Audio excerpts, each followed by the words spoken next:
जी क्या हाल है जी, खैरियत से हैं। Irfan Baloch is here. आज हम बात करने जा रहे हैं पाकिस्तान की एक बहुत बड़ी जो सोसाइटी है जिसका नाम है ब्लू वर्ल्ड सिटी, उसके बारे में कि उसके क्या हकाइक हैं, उसकी क्या क्रेडिबिलिटी है, क्या नहीं है, अवाम के साथ जो इंतजामिया है उसका क्या रवैया है, पॉजिटिव है, नेगेटिव है। इस चीज़ के ऊपर हम शायद बात ना करें, लेकिन एक पोस्ट है जो हमारी नज़र से गुजरी है, जो कि पाकिस्तान की एक न्यूज़ आप कह लें, न्यूज़ एंकर हैं, एक जर्नलिस्ट हैं, उन्होंने लिखी है और वो ये मेरे सामने है। हम इसको स्क्रीन पे भी ये दिखा रहे हैं आपको, जिसमें इसरार अहमद साहब जो है ये कह रहे हैं कि जी ब्लू वर्ल्ड सिटी के जो क्रिमिनल मालिक जो चौधरी साद नज़ीर का आवाम को चूना लगाने का अमल जारी और सारी है। ये एज इट उनकी पोस्ट है, यहाँ पे आप पढ़ भी सकते हैं। बेसिकली यहाँ पे जो है जो चौधरी साद नज़ीर साहब हैं, ये ऑनर हैं, सीईओ हैं ब्लू वर्ल्ड सिटी के। ये कुछ अपने क्लाइंट्स को या किसी भी अपने एम्बेसडर को जो है वो एक प्रेजेंटेशन दे रहे हैं, जो एक मॉडल है ब्लू वर्ल्ड सिटी का, उसके ऊपर।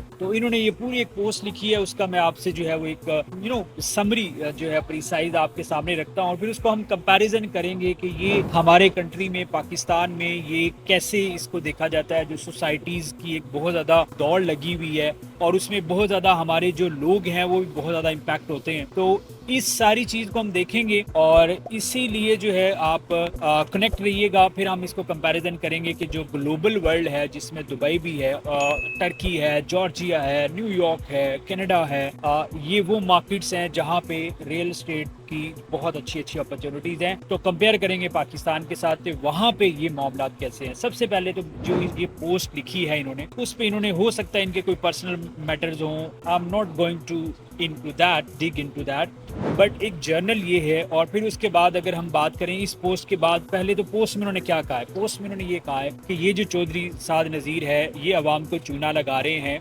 सोसाइटी के नाम पे। जो डेवलपमेंट का वर्क है इन सोसाइटी वो 5-10% हुआ है, और ये बाहर से टर्किश लोग जो है उनको इनवाइट करते हैं, चाइनीज को बुलाते हैं, और इस सारी चीज को कैप्चर करते हैं, मार्केट करते हैं, और फिर जो अवाम और मासूम अवाम है हमारी पाकिस्तान की, उसको जो है इस चीज को पिच करते हैं, उनसे पैसा बटोरते हैं, और फिर अल्टीमेटली जो है वो लोग फंस जाते हैं।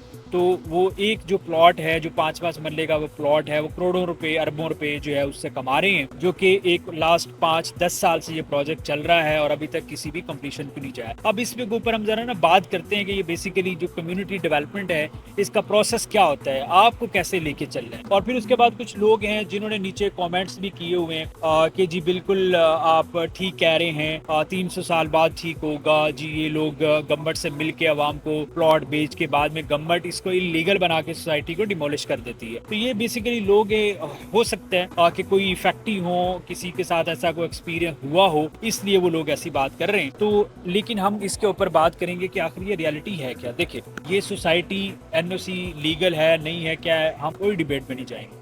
हम बात करेंगे कि जो कम्युनिटी डेवलपमेंट होती है ना, बेसिकली उसके ऊपर टाइम रिक्वायर्ड होता है। कोई भी सोसाइटी है जो एक मिलियंस ऑफ हम कह सकते हैं कैनाल के ऊपर, या मिलियन ऑफ स्क्वायर फीट के ऊपर जो है वो बनाई जा रही होती है, उसका मास्टर प्लान होता है, उसमें बड़ा टाइम लगता है। पाकिस्तान में अनफॉर्चुनेटली जो प्रैक्टिस है वो ज़रा डिफरेंट है। वो ये है कि आप जो है वहाँ पे जो प्रॉपर्टी है वो फाइल सेलिंग से स्टार्ट हो जाती है। ठीक है, कि आप जो है वो कोई फाइल बेचते हैं, वो फाइल के बाद उसकी पोजेशन होती है, फिर पोजेशन के बाद डेवलपमेंट स्टार्ट होती है। तो हर प्रोसेस में 2-3-4 साल लग रहे होते हैं। फिर वहाँ पे कोई प्रोजेक्ट लॉन्च होता है, उसको 4-5 साल लगते हैं। तो ये 15 से 20 साल का एक टेनोर होता है। तो उसमें क्या है कि जो लोग इस चीज को समझते हैं कि बेसिकली जो डेवलपमेंट है इट्स रिक्वायर्ड टाइम। पाकिस्तान में ये चीजें बड़ी लाइट ली जाती हैं, इसलिए लोग जो है वो इस चीज को बड़ा एक जो है ना वो स्कैम में कंसिडर होती है। अब अगर हम बात करते हैं दुबई की मार्केट की, तो यहाँ पे भी कम्युनिटी है, ऐसा नहीं कि यहाँ पे भी नहीं है। डमैक हिल 1 है, डमैक हिल 2 है, इमार की सोसाइटीज हैं, निखिल ने बनाई हुई है, शोभा जो है वो बना रहा है।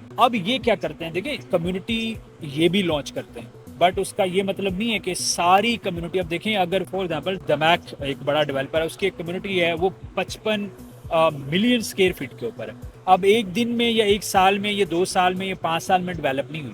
देखें उसमें क्या है कि वो पूरा मास्टर प्लान लॉन्च करते हैं, उस मास्टर प्लान के अंदर वो एक प्रोजेक्ट जो है फिर उसको फाइनल लॉन्च करते हैं, और उसकी डेडलाइन देते हैं 1 से 2 साल, 4 साल की, 5 साल की। लोग उस स्पेसिफिक प्रोजेक्ट में जो है वो इन्वेस्ट करते हैं। तो जब वो डिलीवर हो जाता है, उसके साइड बाय साइड जो है वो साथ साथ दूसरे छोटे छोटे जो प्रोजेक्ट्स हैं उसको लॉन्च कर रहे होते हैं और उसकी कंप्लीशन हो रही होती है। तो ये एक प्रोसेस होता है कि पहले साल आपने एक प्रोजेक्ट लॉन्च किया, सेकंड ईयर आपने दूसरा कर दिया, पहले वाला कंप्लीशन पे है। तो इस तरह से एक चेन चल रही होती है, तो डेवलपमेंट नजर आ रही होती है।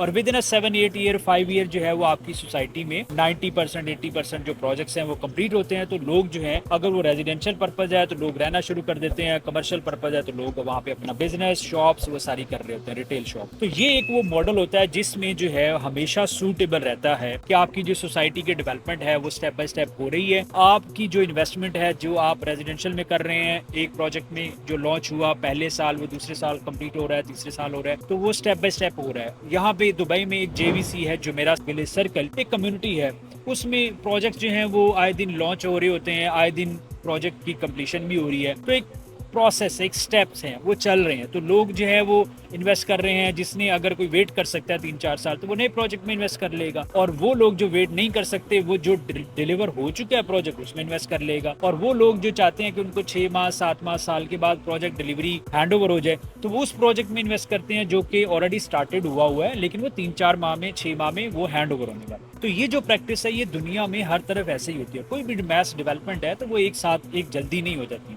लेकिन पाकिस्तान में क्योंकि लोग जो हैं वो शायद उनका माइंडसेट भी ऐसा है, हमारी सोसाइटी जो बिजनेसमैन है, जो लोग हैं जो सोसाइटी बना रहे हैं, उनका भी शायद यही है कि एक ही बार जो है पूरी की पूरी जो है वो मिलियंस ऑफ कनाल की जो सोसाइटीज हैं उनको लॉन्च करें, सबको बेच दें प्लॉट श्लॉट। अब उससे क्या है कि डेफिनेटली पहले फाइल की पोजेशन में टाइम लगेगा, फिर डेवलपमेंट में टाइम लगेगा, फिर उसके बाद जो है उसके ऊपर आपको मल्टीपल रिक्वायरमेंट फुलफिल करनी है, उस पर टाइम लगता है। फिर डेफिनेटली पॉलिटिकल मैटर्स हो गए और कोई चीज़ें आ गई, उससे चीज़ें डिले होती हैं गवर्नमेंट की साइड से, प्राइवेट सेक्टर की साइड से। तो जब ये चीज़ें हैं तो ये कुल मिला के 10-15 साल का टाइम बनता है, और उसमें डेफिनेटली कोई भी स्मार्ट इन्वेस्टर जो है वो उस तरह की इन्वेस्टमेंट में नहीं जाता। हमेशा ये जो प्रोजेक्ट होते हैं जो लंबे टर्नओवर के होते हैं ये उन्हीं को सूट करते हैं जो एंड यूजर हैं। एंड यूजर मतलब रेजिडेंट्स हैं, और उन्हें पता है कि वो एक साथ पेमेंट अरेंज नहीं कर सकते, तो वो फिर कुछ इस तरह के प्रोजेक्ट्स में जो है वो जो इंस्टॉलमेंट पे अवेलेबल हो, और उन्हें पता हो कि आज हमारे पास अगर कोई घर या कोई प्लॉट या कुछ नहीं है तो वो स्मार्टली इन्वेस्ट करते हैं, इंस्टॉलमेंट में पे किया और 10-12-15 साल में उनको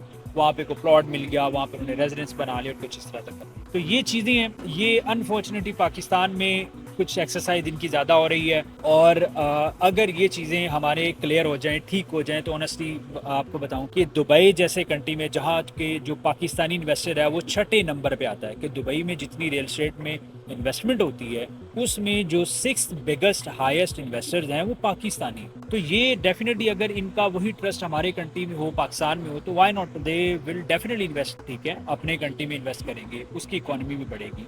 तो उससे क्या है कि अब अगर हम 6ठे नंबर पे हैं तो शायद हो सकता है हम दूसरे तीसरे नंबर पे आते, क्योंकि बिजनेस से वो क्या कहते हैं, पैसे से पैसा जनरेट होता है। तो वो अगर पाकिस्तान में बिजनेस करेंगे तो ही ग्लोबल पोर्टफोलियो पे जा सकेंगे। ठीक है, लाइक बैरियर टाउन था, उन्होंने पहले पाकिस्तान में अपना एक नाम बनाया, बहुत बड़े बड़े प्रोजेक्ट्स किए, सोसाइटी लॉन्च की, अब वो दुबई में भी कर रहा है। तो इससे क्या है कि आपके कंट्री का सॉफ्ट इमेज भी डेवलप होगा, आपका जो बिजनेसमैन है वो भी ग्लोबल एक्सपैंड होगा, रादर देन कि हम कहें कि नहीं जी बस आप रिस्ट्रिक्ट हैं, आपने एक सिटी में, एक एरिया में, एक कंट्री में काम करना है, एक प्रोविंस में काम करना है। तो इससे अब क्योंकि ग्लोबल वर्ल्ड, ठीक है, आप देखते हैं दुबई में कोई 200+ कंट्रीज के लोग हैं, वहाँ पे रहते भी हैं, इन्वेस्ट भी करते हैं। इसी तरह आपके जो जितने भी बड़े बड़े सिटीज़ हैं, वो न्यूयॉर्क है, वो आप यूके चले जाएं, लंदन है, तो आपको ये जो सिटीज़ हैं, जो बड़े बड़े मैसिव सिटीज़ हैं, इनमें डेफिनेटली आपको ग्लोबल ऑडियंस मिलती है, ग्लोबल बिजनेसमैन मिलता है, ग्लोबल रेजिडेंट्स मिलते हैं। तो हमें इस चीज़ से निकलना चाहिए, और जो हमारे सोसाइटी डेवलपमेंट जो लोग कर रहे होते हैं उनको भी ये सोचना चाहिए कि आप बिल्कुल करें, बड़ी बड़ी सोसाइटीज लॉन्च करें, बट आप उसको स्टेप बाय स्टेप लेके चलें। उसमें जो है रादर देन कि आप वो फाइलों चक्रों उससे निकलें,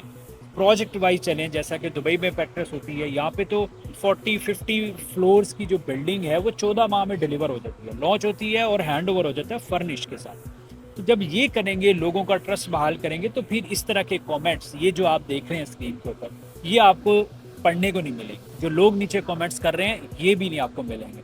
सो this is a kind, we can say कि ये एक ऐसी इंसाइट है जो हमने इस इंडस्ट्री में काम करते हुए हमें इस चीज़ को कहीं ना कहीं पे देख रहे होते हैं। तो हमें अफसोस होता है कि हमारे कंट्री में ये चीज़ें क्यों नहीं प्रैक्टिस होती। जब ये कोई एक इंडस्ट्रियलिस्ट या कोई एक सोसाइटी जो डेवलपर है वो जब इसका एक्सरसाइज करेगा तो ऑफ कोर्स फिर आहिस्ता आहिस्ता जो है ये चीज़ बहुत ज़्यादा फेमस होती है, लोग उसको फॉलो करते हैं और फिर वो क्या कहते हैं कि देखा देखी होता है, एक अगर डेवलपर करेगा तो दूसरा भी जो है वो उसको देखा देखी करता है।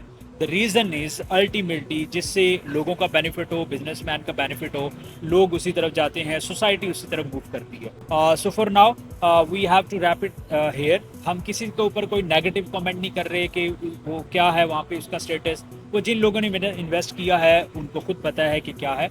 हम जस्ट आपको एक ग्लोबल एनालिसिस दे सकते हैं कि यहाँ पे मार्केट जो जो प्रैक्टिस है वो कैसी है, वहाँ पे कैसी है। अनफॉर्चुनेटली थोड़ी सी चीज़ें हैं जिनके ऊपर काम होने वाला है, जब वो हो जाएं तो डेफिनेटली ये चीज़ें बहुत बेहतर हो सकती हैं। Thank you so much for watching, and if you want to have such kind of a content more and more, just keep in touch with us. Do subscribe our channel, do follow our pages on all platforms, and stay updated. Thank you.